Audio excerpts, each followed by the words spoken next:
16 ലക്ഷത്തിന്റെ PR, 16 ലക്ഷത്തിന്റെ PR. നീയൊക്കെ ഇവിടെ നിൽക്കുന്നത് നിന്റെ PR-ന്റെ ഗുണം കൊണ്ടല്ലേടി. ഇങ്ങനെ സംസാരിക്കുന്നുണ്ടായിരുന്നു ആര്? RJ പിൻസി. ഈ RJ ആവാന്ന് പറഞ്ഞാൽ വലിയൊരു ആഗ്രഹമായിരുന്നു എൻ്റെ. പക്ഷെ എനിക്ക് ആവാൻ പറ്റിയില്ല. എന്നെ റിജക്റ്റ് ചെയ്തിടൂ. എന്താ അറിയാൻ പാടില്ല, മേ ബി അറിയത്തില്ല.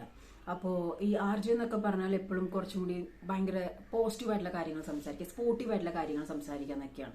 പക്ഷെ RJ ബിൻസി അവിടെ ഇത്തവണ ചെയ്തത് വെറുതെ മണ്ടത്തരായിപ്പോയി. ആ കൊച്ചിനെ പറയുന്നുണ്ട് ഒരാഴ്ച ഞാൻ ഉറങ്ങായിരുന്നു, എന്നിട്ട് ഞാൻ ബാധിച്ചു നിന്നു എന്നൊക്കെ.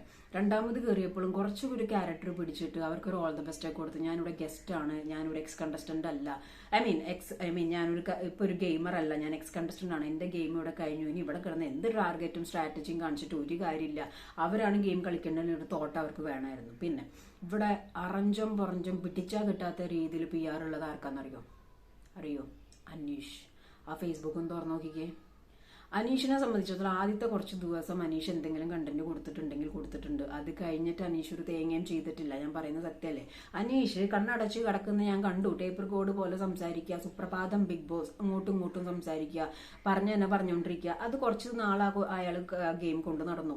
അത് കഴിഞ്ഞതിന് ശേഷം ആളുടെ ഗെയിം ആളുടെ കയ്യിൽ നിന്ന് പോയി. May be blunder or mind കയ്യിൽ നിന്ന് പോയത് എന്തെങ്കിലുമൊക്കെ ആവും. അവിടെ ബിഗ് ബോസ് സംസാരിക്കുന്ന കുറച്ചും കൂടി അപ്പുറമായിട്ട് ആൾ ചിന്തിക്കുന്നുണ്ടെങ്കിൽ പോലും അനീഷിന്റെ ഭാഗത്തുനിന്ന് പോലും ഞാൻ കുറച്ച് മനസാക്ഷി പ്രതീക്ഷിച്ചു. കാരണം പുതപ്പ് കൊണ്ട് കൊടുക്കുന്നു, തലോണ വെച്ച് കൊടുക്കുന്നു, ഗ്ലാസ് കൊണ്ട് കൊടുത്തോട്ടെ എന്നൊക്കെ വെക്കുന്നു. എന്നിട്ട് അവിടെ ഇല്ല എല്ലാവരും അനീഷ് ലൈക്കിനോ എല്ലാവരും വളഞ്ഞിട്ട് ആക്രമിക്കുമ്പോൾ അവിടെ ഉള്ള കണ്ടസ്റ്റൻസ്, ഈവൻ ഷാനവാസും അനീഷും ആരും ഒന്നും പറഞ്ഞില്ല. ഇത് ഞങ്ങൾ ഹൗസ് മേറ്റ്സ് ആണ്, നിങ്ങളുടെ ഗെയിം കഴിഞ്ഞു, ഇനിയിപ്പോൾ ഞങ്ങൾ മുന്നോട്ട് പോട്ടെ എന്നുള്ള രീതിയിൽ കാര്യം സംസാരിക്കായിരുന്നു.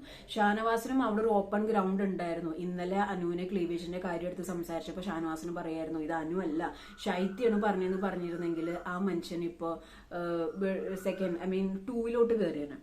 മനസ്സിലായോ? മറ്റേ എന്താണ് റണ്ണറപ്പിൽ ആ 2 സെക്ഷനിലോട്ട് ഷാനവാസിന് കയറാനുള്ള നല്ലൊരു ചാൻസ് ആണ് ഇന്നലെ ഷാനവാസ് മിണ്ടാതെ കളഞ്ഞത്. ആ ഒരു സൈലൻസിന് അപ്പാനെ എന്ത് ചെയ്തു? ഷാനവാസിന് അറിയാം, ഷാനവാസ് അനുമോള് കള്ളം പറഞ്ഞാന്ന് ഷാനവാസിന് മനസ്സിലായെന്ന് പറഞ്ഞു. പക്ഷെ ഷാനവാസിന് അവിടെ ഓപ്പൺ ആയിട്ട് ഗോൾ അടിക്കാനുള്ള ഒരു സ്ഥലം ഉണ്ടായിരുന്നു. അത് ഷാനവാസ് ചെയ്തില്ല.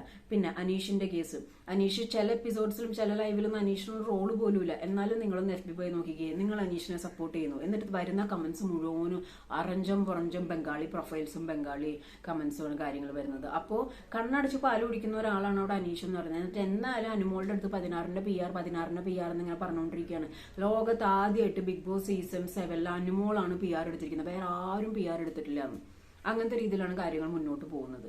അത് ബോധമില്ലാതെ സംസാരിക്കാൻ ഇങ്ങനെ ഒരുമിച്ച് ബോധമില്ലായ്മരെല്ലാവരും കൂടി ഇങ്ങനെ ഒത്തുകൂടിയത് എങ്ങനെയെന്ന് എനിക്കറിയാൻ പാടില്ല. PR കൊണ്ട് മാത്രം ഒരാൾക്ക് കപ്പെടുക്കാൻ പറ്റില്ല. നിങ്ങളൊന്ന് ചിന്തിച്ചു നോക്കിക്കേ. ഇപ്പൊ ഈ അനുമോളുടെ ഒരു ഫാൻ ബേസ് എന്ന് പറഞ്ഞു കഴിഞ്ഞാൽ, അനുമോളുടെ ഫേസ് വാല്യൂ എന്ന് പറഞ്ഞാൽ അത് അനുമോൾ ബിഗ് ബോസ് പറഞ്ഞതിന് മുമ്പ് ഉണ്ടാക്കിയതാണ്. അപ്പൊ അത് മനസ്സിലാക്കാതെ എന്തൊക്കെയോ കാണിച്ചു കൂട്ടുന്നത്. ഇത്രയും ഇപ്പൊ ഞാൻ പറയും ഒരു വേഴ്സ് സീസൺ വേറെ ഇല്ലായിരുന്നു. കാരണം റീ എൻട്രി കയറിയ ആൾക്കാർ വരെ ആ വീട് അങ്ങോട്ട് ചാളിക്കാ വിളിക്കാന്നാക്കി.